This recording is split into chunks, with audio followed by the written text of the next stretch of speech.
আজ বৌদ্ধ ধর্মাবলম্বীদের দ্বিতীয় বৃহত্তম ধর্মীয় উৎসব প্রবারণা পূর্ণিমা। বৌদ্ধ ভিক্ষুদের ৩ মাসের বর্ষাবাস সমাপনীতে প্রবারণা পূর্ণিমা উদযাপন করেন বৌদ্ধ ধর্মাবলম্বীরা। এই পূর্ণিমা পালনের মাধ্যমে বৌদ্ধ ভিক্ষু ও গৃহীদের পাপ মোচন হয় বলে বিশ্বাস বৌদ্ধ সম্প্রদায়ের।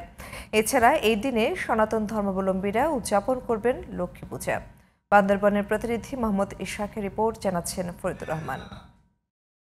প্রবারণা পূর্ণিমা পালনের মাধ্যমে বৌদ্ধ ভিক্ষু ও গৃহীদের পাপ মোচন হয় বলে বৌদ্ধ সম্প্রদায়ের বিশ্বাস।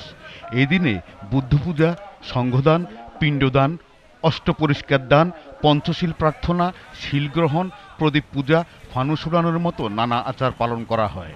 প্রবারণা পূর্ণিমার পরের দিন থেকেই বিভিন্ন বিহারে পালিত হয় কঠিন চিবরদান উৎসব।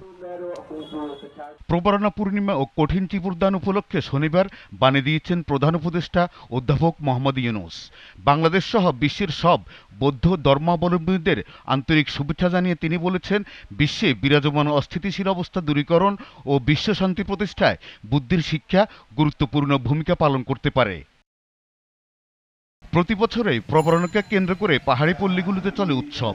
রোববার প্রবারণা পূর্ণিমা পালন উপলক্ষে পুরাতন রাজবাড়ি থেকে রথযাত্রা শুরু হয়ে শেষ হয় রাজগুরু বৌদ্ধ বিহার ও উজানিপাড়া মহা বৌদ্ধ বিহারে। বিহারগুলোতে ধর্মীয় প্রার্থনা আচার শেষে হাজারো প্রদীপ প্রজ্বলন আর রাতে আকাশে ফানুস উড়ানো হবে। দিনটি উপলক্ষে ঘরে ঘরে পিঠা উৎসব সহ নানা অনুষ্ঠানে ব্যস্ত রয়েছে পাহাড়ি মারমা সম্প্রদায়। আজকে আমাদের প্রবারণা পূর্ণিমার প্রথম দিন। আজকে আমরা এখানে বিহারে ছয়ন দিতে এসেছি, অনেক ভালো লেগেছে। আমরা এই দিনে সকালবেলা উঠে ছয়ন দান করি, বিকালে রথ টানি, আর সবচেয়ে মূল আকর্ষণ যেটি আমাদের আজকে এই দিনটার, সেটি হচ্ছে ফানুস উত্তোলন। বুদ্ধ বিহারে আসবো, হাজার প্রদীপ জ্বালাবো, ফানুস ওড়াবো। প্রবারণা পূর্ণিমা উৎসবকে কেন্দ্র করে বান্দরবানের 7টি উপজেলায় পর্যাপ্ত নিরাপত্তা ব্যবস্থা জোরদার করা হয়েছে বলে জানিয়েছে পুলিশ। বান্দরবান জেলার আইন শৃঙ্খলা পরিস্থিতি অনেক ভালো। এখানে যে সকল সাধারণ পাহাড়ি বাঙালি জনগণ আছে তারা সম্প্রীতিটাকে সবসময় প্রাধান্য দেয়। তো আশা করি এবারও শান্তিপূর্ণভাবে এই অনুষ্ঠানগুলো অনুষ্ঠিত হবে। মঙ্গলবার গভীর রাতে বান্দরবান শহরের উজানিপাড়াস্থ সাঙ্গু নদীতে রথ বিসর্জনের মধ্য দিয়ে শেষ হবে বৌদ্ধ সম্প্রদায়ের মারমাদের এই বৃহত্তম ধর্মীয় উৎসব।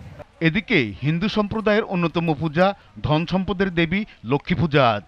শাস্ত্রমতে ধন সম্পদ, সৌভাগ্য ও সৌন্দর্যের দেবী লক্ষ্মী। Faridur Rahman, GTV news.